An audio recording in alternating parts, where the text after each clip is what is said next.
Hey guys, Spire here. Today I want to show you how to build this new design for witch farm for Minecraft 1.8.1 and higher. It features some cool new adjustment to current shifting floor designs, which makes it a lot faster and more reliable. The farm produces around 7,500 items per hour and therefore gets really close to the max amount of items you will get from a single witch hut. But let me explain those new mechanics and adjustments a little bit more in detail. So before I start explaining a little bit more in detail what the mechanical shifting floor witch farm does, I quickly went into my test world where I have 3 spawning floors up there, like in your usual witch farm, where witches can spawn, and then a command block set up down here to teleport them away and kill them on top of this hopper. And by doing that, I was able to measure the rough item drop rate per hour for a perfect witch hut. And a special thank you to Panda for helping me to figure this stuff out. He also gave me the initial idea of using this command block setup to measure the max speed. After 20 hours of testing, this setup stabilized at around 7,600 items per hour, which means that no mechanical witch farm will ever be as fast as this design. So all witch farms in 1.8 with a single hut will be slower than 7,600 items.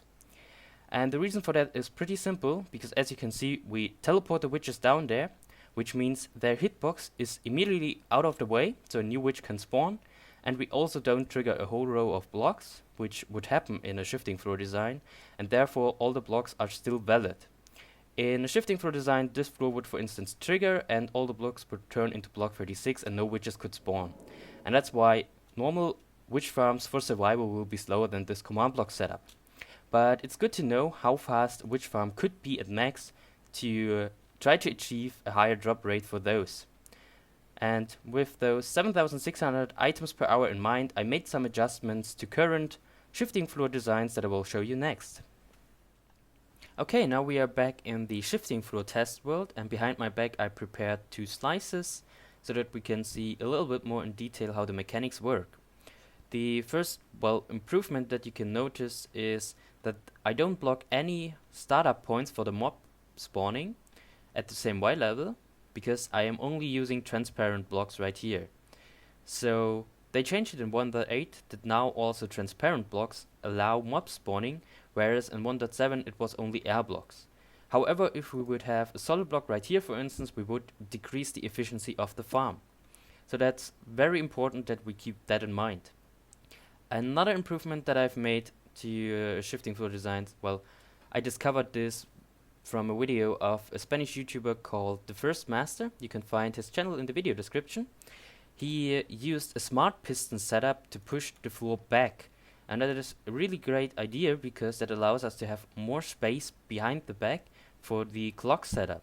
So what this setup right here is doing is, if this clock over there triggers, this redstone block will get pushed over here, power this redstone, then this repeater, and this repeater will then power this solid block, which will extend this normal piston. Well, in theory it would extend, but because this piston takes a little bit longer to retract, it will not extend instantly or immediately after this one retracts. But to achieve that, we just place another normal piston facing upwards, and the extension of this piston will update this one and basically shift the floor back. So that's a really cool adjustment to witch farms, and it gives us a lot more space to work with. Then the another adjustment that I've made is that this farm now triggers instantly. So if I, for instance, spawn a villager over here, you can see it instantly falls through, or as soon as the tripwire hook triggers. And that also means that the fall is not being broken, so it will fall straight through. And we achieved that by this clock over here, which is mainly using pistons and cut off redstone. So if the tripwire hook triggers, it will power this redstone block, extend this sticky piston, and turn this redstone block into block 36 instantly.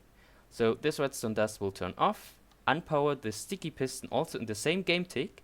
Then this block will turn into block 36, allowing this redstone line right here to connect with the one below here, powering this piston again in the same tick, and turn all those blocks into block 36, so it's instantly. And that means that the witches don't even have time to move, and they will fall straight through. However, older designs for witch farms still had one issue, and that was that two witches or a single witch could get stuck between two rows right here, for instance, because it stands on top of two blocks and then it can't fall through. And the way I fixed it is, as you can see, by an alternating soul sand and solid block pattern. So let me demonstrate this to you a little bit more in detail. So if I open up F3 and I stand on top of this block, you can see my Y level is 72. But if I go on top of the soul sand, you can see I drop a little bit down, which means the soul sand is of course lower.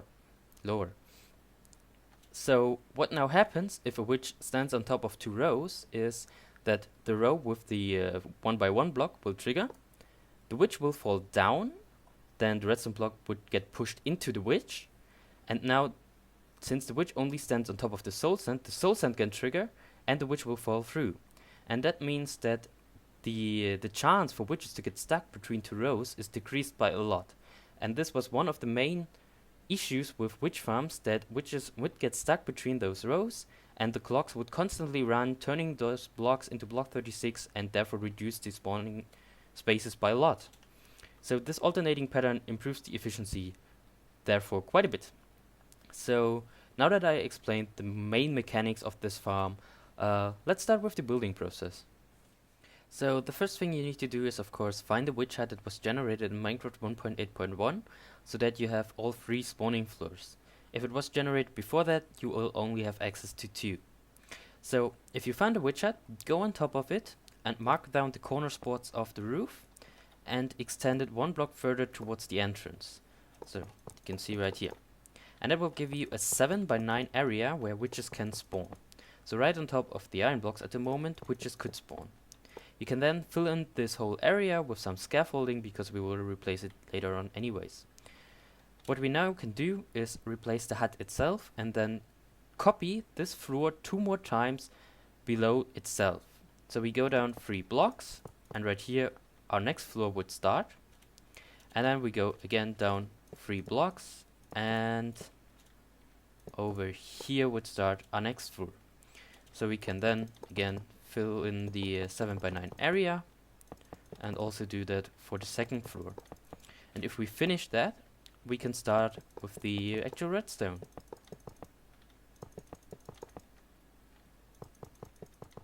Okay, if you are done with this and you have replaced the witch hut itself, then we can start off by placing the floor.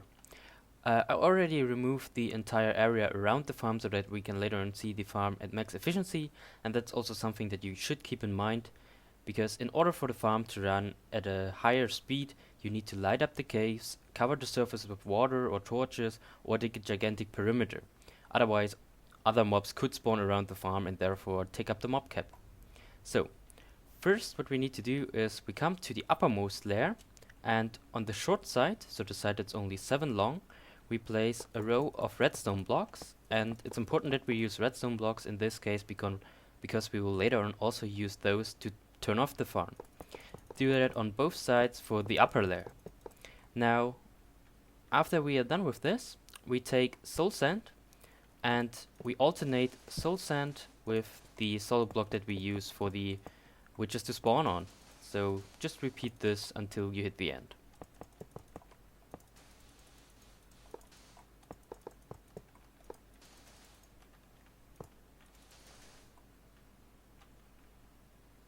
Okay, in the next step we have to choose one side. So I will take this side where we replace the outermost soul sand with a redstone block and do it for all soul sand blocks. And on the opposite side we do a similar thing, but this time to the row of solid blocks, so over here. So in total we will have a zigzag pattern of redstone blocks that are at the end, with the exception of the outermost blocks. So redstone block, then over there, and then in the zigzag pattern. In the next step, we place an additional block behind the redstone blocks that we just placed, and also additionally on this outer ring right here. So as you can see, that there's always a 1 block gap in between. On the opposite side, we only place it behind the redstone blocks where the soul sand is. And now, pretty much the last step, what we have to do is we have to fill in an additional block behind the soul sand, and in this case we should also use the soul sand itself, and an additional solid block behind this. And on the opposite side we can just fill it in with 2 additional solid blocks. And also don't forget to fill in those 2 blocks right next to the solid array of redstone blocks. And then you should end up with something like this. Now we can lay down the middle floor, and what's important for the middle floor is that we push along the long side, so the side that's 9 blocks long. And now we can choose whether we want to start with the full blocks or the soul sand, and I'd say we start off with a row of solid blocks. Since we already have it in place, then we can place a row of soul sand, and then again we alternate it until we hit the end.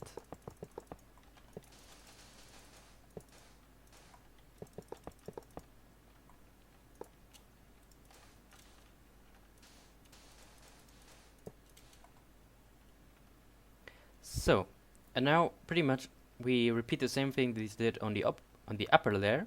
We choose one side where we replace the outermost soul sand with a redstone block, and on the opposite side we replace the solid block. Then after we are done with that, we place an additional block behind those redstone blocks. It should be a solid 1x1 block, like so, and fill in the gaps that we now created with 2 additional solid blocks on the side where we connect to the line of solid blocks, and 1 additional soul sand on the opposite side with a solid block behind. So it should look like this. Okay, now we can finish the spawning floors, and for that we just have to place the lowest floor, and we are again pushing towards the short side, so the side that's only 7 blocks long. But this time we start off by a row of soul sand at the outermost layer, and then alternate this pattern.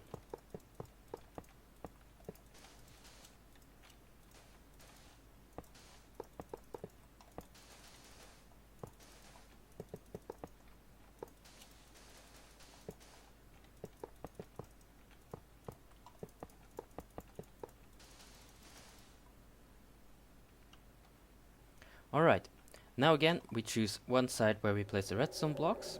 I would suggest to put the redstone block at the side where we also have the redstone block on top. So you can see right here we have the redstone block over here, so if we drop down we can replace the soul sand and do the same thing. And on the opposite side we replace the solid block with the redstone block. Then we extend this row of blocks where the redstone block is by 1 additional solid block, and we do that on both sides. After that we fill in the gaps with 2 additional blocks. On the row that only has solid blocks we just place 2 solid blocks, and on the opposite side we place a soul sand and a solid block. And now that we got this, we can actually build the clock setup for the shifting floor. Alright, now we can start building the actual shifting floor mechanism. For that we come to the lowest floor, and everything what I'm now doing for the lower floor you can also repeat for the uppermost floor. Come to an end where we have a redstone block and adjacent to it a solid block. Build a scaffolding block over here and then an upside down slab below. And now we extend this row of slabs by 11 more, so that we have 12 slabs in total. So 1, 2, 3, 4, 5, 6, 7, 8, 9, 10, 11, 12. And on the first slab we place a redstone dust feeding into a repeater, which is powering this solid block, and therefore will later on extend this normal piston. We need to have an air block gap right here. Behind this solid block we place another normal piston facing upwards to update this piston, and then 2 more solid blocks right next to it. On the second one we place a redstone dust with a solid block behind, and then we can just place 5 more solid blocks behind the redstone block and cover the entire segment. It's also important that we now place a torch right on this block, so right next to this end block right here. On the opposite side we are building the actual clock for this shifting setup. For that we find the spot where we have this additional block, in this case the soul sand. We go below it and place 3 solid blocks, and on the third one we place a normal piston facing towards the smart piston. Now again we place 12 slabs going away from the spawning pad. So 1, 2, 3, 4, 5, 6, 7, 8, 9, 10, 11, 12. Then we place 4 redstone on top of those slabs, powering the solid block, feeding also another solid block with a 3-tick repeater behind, which is powering this solid block and then this redstone and backfiring into this solid block. Now we place a sticky piston facing towards this normal piston with a solid block in front, and we come to the back, and diagonally to this redstone dust we place another sticky piston facing downwards with a redstone block in front. Also in theory you could replace this redstone block with a solid block and power it with a repeater, for instance, and a lever. Let's pretend that's a lever. But for this video I will just use redstone blocks. Then fill in the gap right here with 2 solid blocks, and also we prevent mob spawning by placing 2 additional solid blocks over here. So I will quickly fly by so you can pause the video and take a look. And when you get this, we just need to place the tripwire hooks themselves. For that we place a solid block above this sticky piston with a slab and then a tripwire hook on top of it. And on the opposite side we find the spot where the normal piston is. Diagonal to that we place another solid block as scaffolding, and on top of it another block where we actually place the tripwire hook. And now we can already place the string, so let's quickly do that and connect both sides.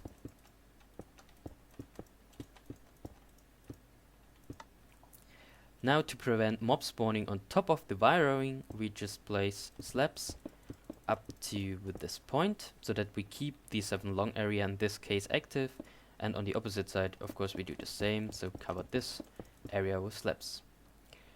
Also don't forget the slab on top of the tripwire hook, and so that doesn't look so weird because it's floating, we just place an upside down slab below it, and that's already working.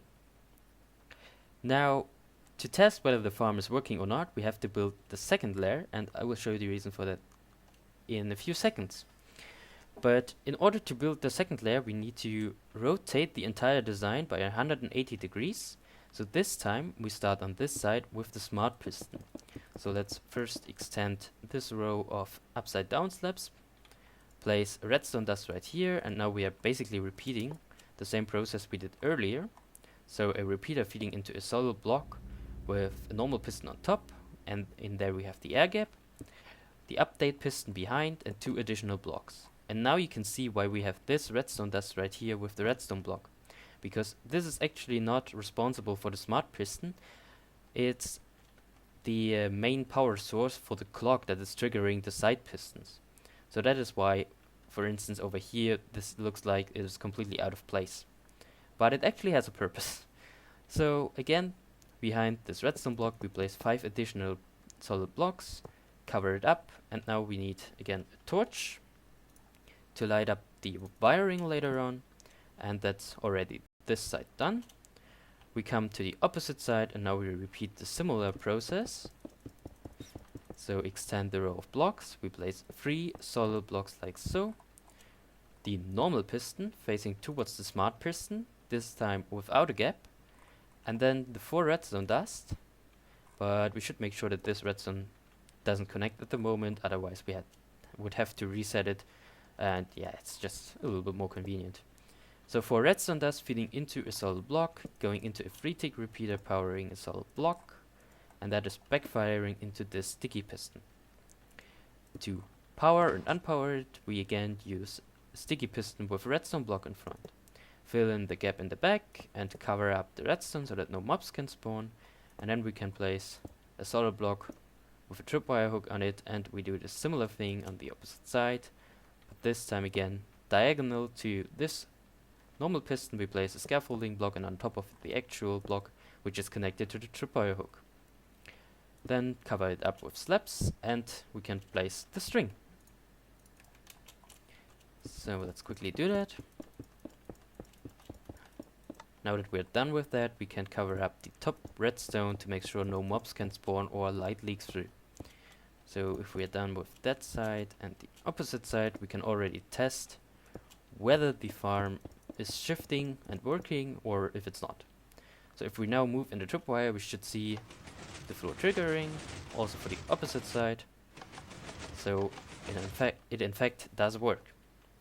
So and what you now need to do is to repeat the same process until you hit the end. So you take pretty much this slice that you can see in front of me, and every time you move one block towards the end, you just rotate it by 180 degrees. Also, you can pretty much do that already for the topmost layer because, as you can see, it's exactly similar. So I will quickly do that with commands and then I will be back.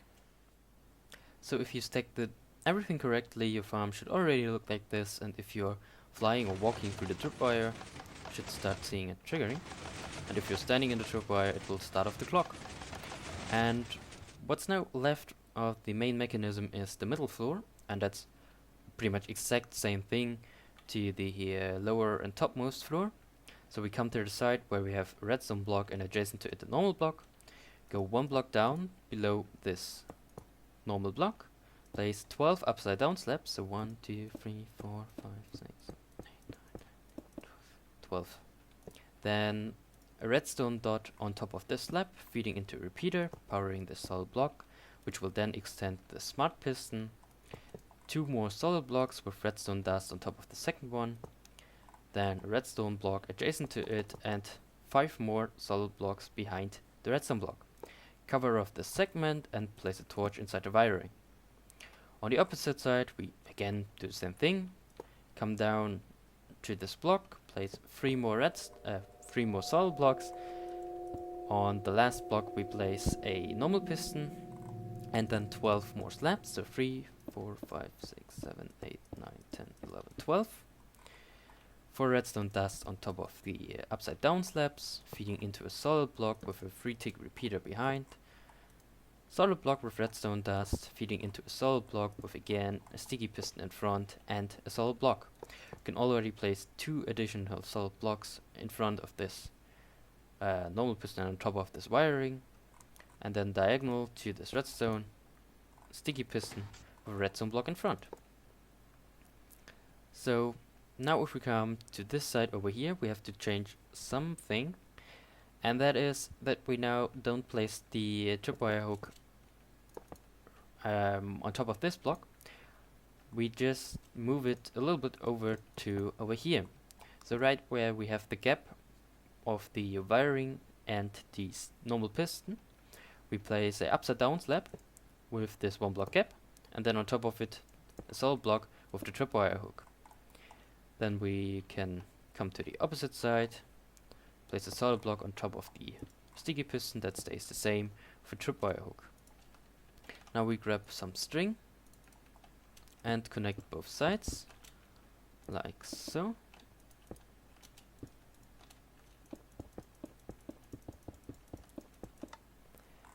And cover up the rest of the wiring using slabs to make sure that no mobs can spawn. And that's pretty much the first slice done.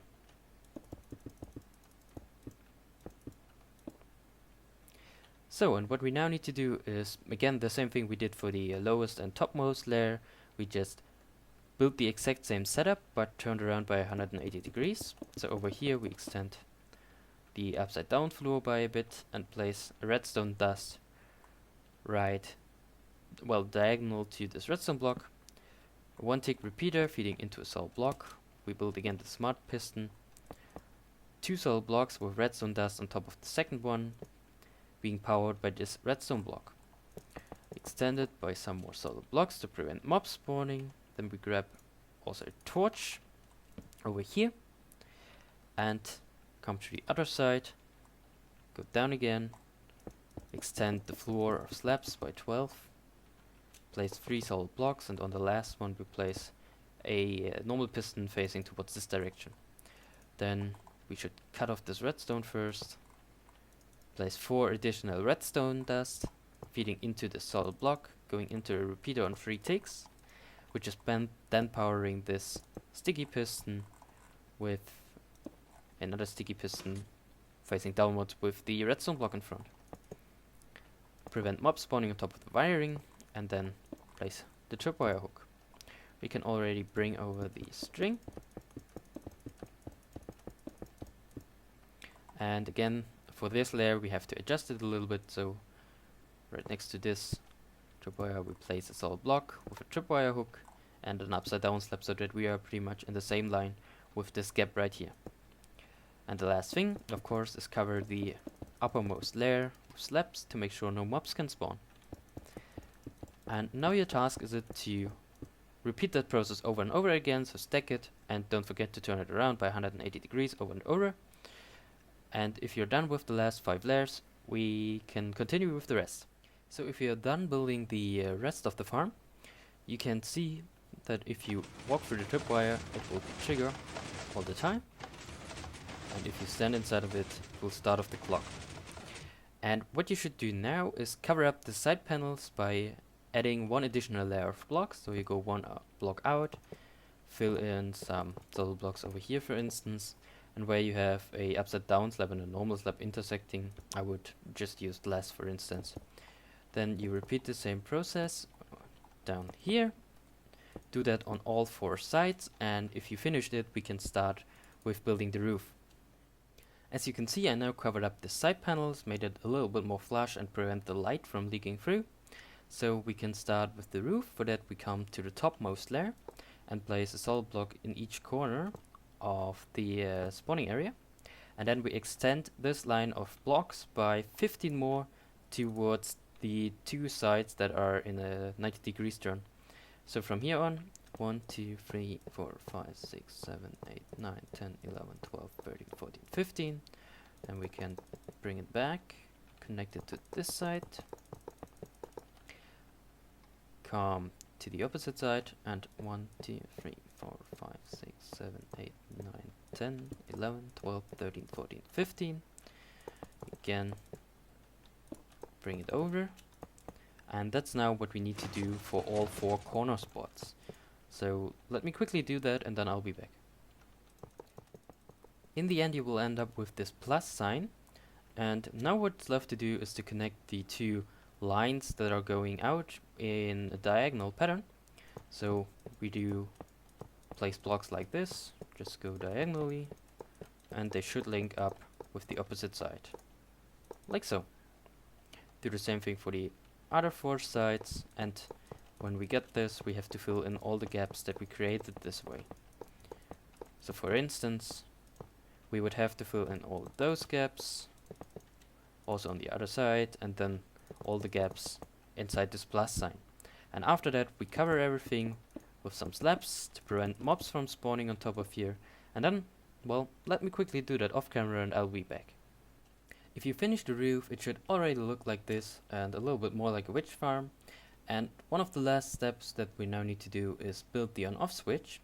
For that, we come to the topmost layer, leave a gap of 1 block, and then place 7 redstone lamps with the 1 block gap right next to the full row of redstone blocks. Then we push those redstone blocks later on in using sticky pistons from behind, like so. And then we place a row of upside down half slabs on top of them.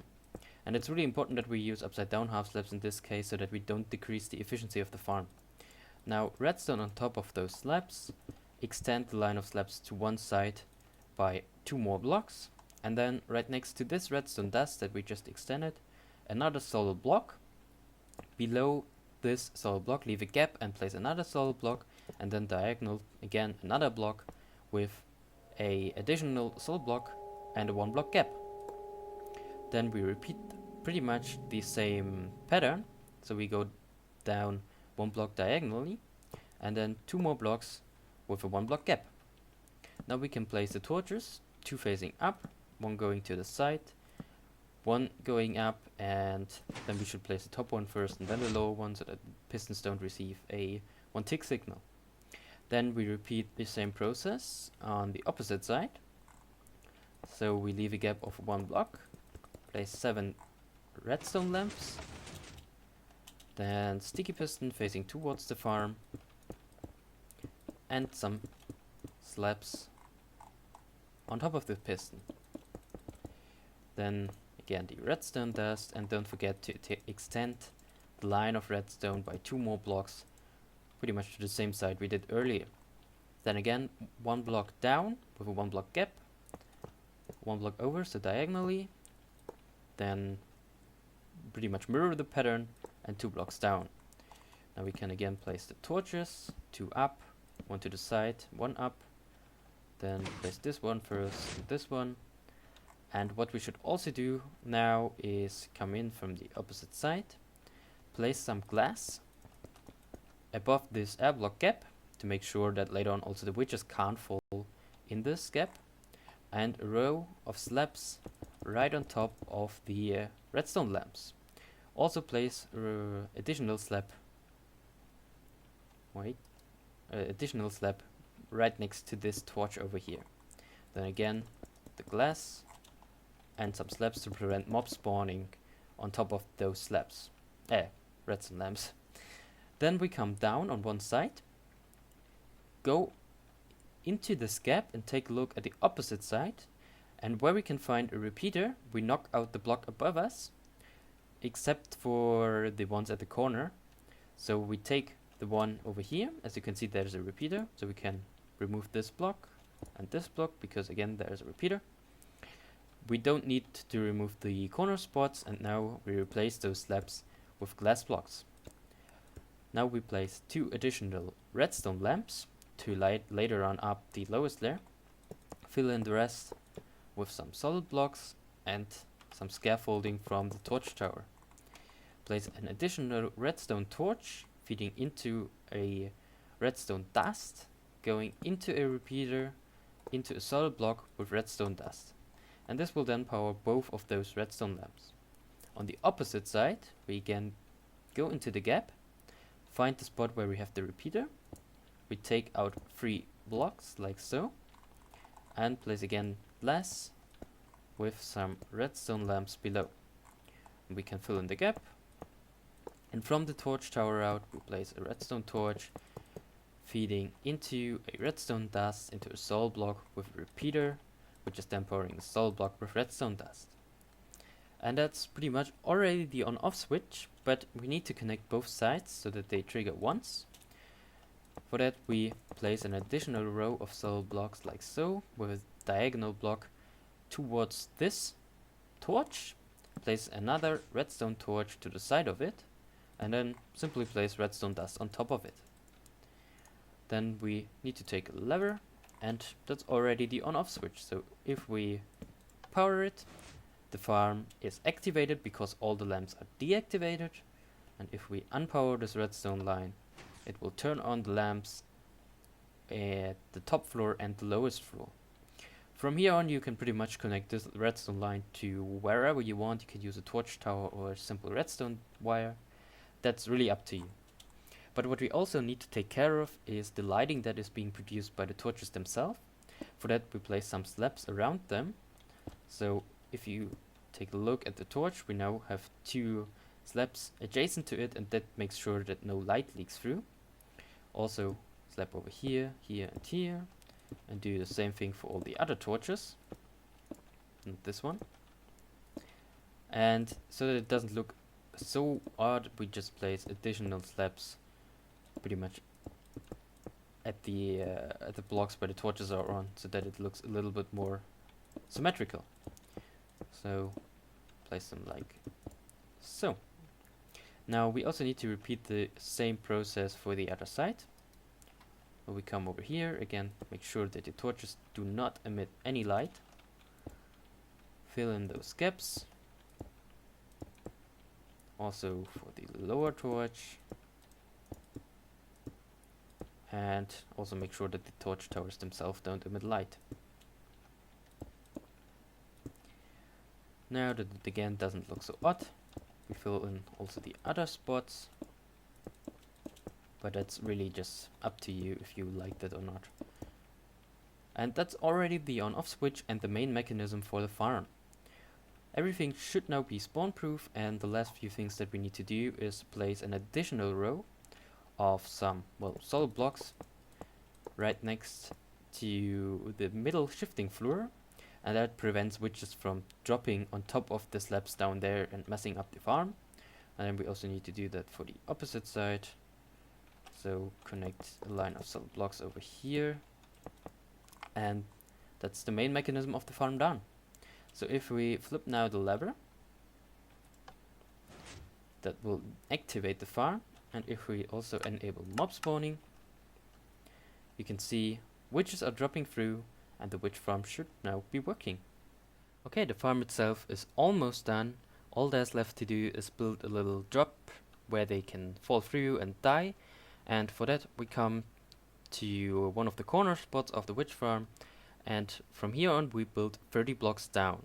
So 1, 2, 3, 4, 5, 6, 7, 8, 9, 10, 11, 12, 13, 14, 15, 16, 17, 18, 19, 20, 21, 22, 23, 24, 25, 26, 27, 28, 29, and 30. And the rest of those blocks we can already remove. And down below there we replace the block that we just placed with a normal slab. And from here on it's mainly up to you how you want to do it. The simplest way is of course to use just a line of hopper. So from here 1, 2, 3, 4, 5, 6, 7, 8, then 1, 2, 3, 4, 5, 6, and that should cover the entire drop shaft. However, if you use the minimum size of the of where they can drop, you should also encase the drop shaft with some blocks. Otherwise, they could fall to the side and miss the landing area. So I will quickly build the rest of those hoppers, and then also cover it with slabs to just make sure no mobs spawn down here.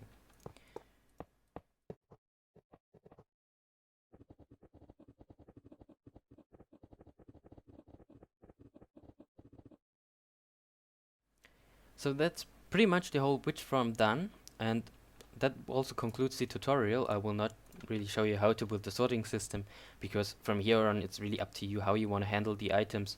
You can push them into a water stream and transport them. You can sort them down here, or you just place some chests if you're lazy. That's really up to you, as I said.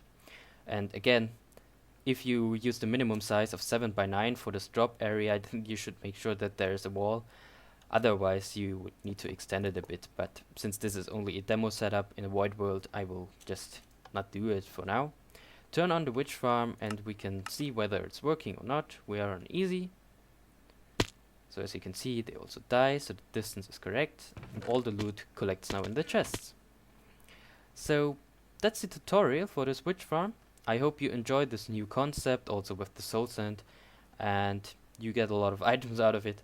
But that concludes the entire video. I hope you enjoyed it. Thank you for watching and see you all later.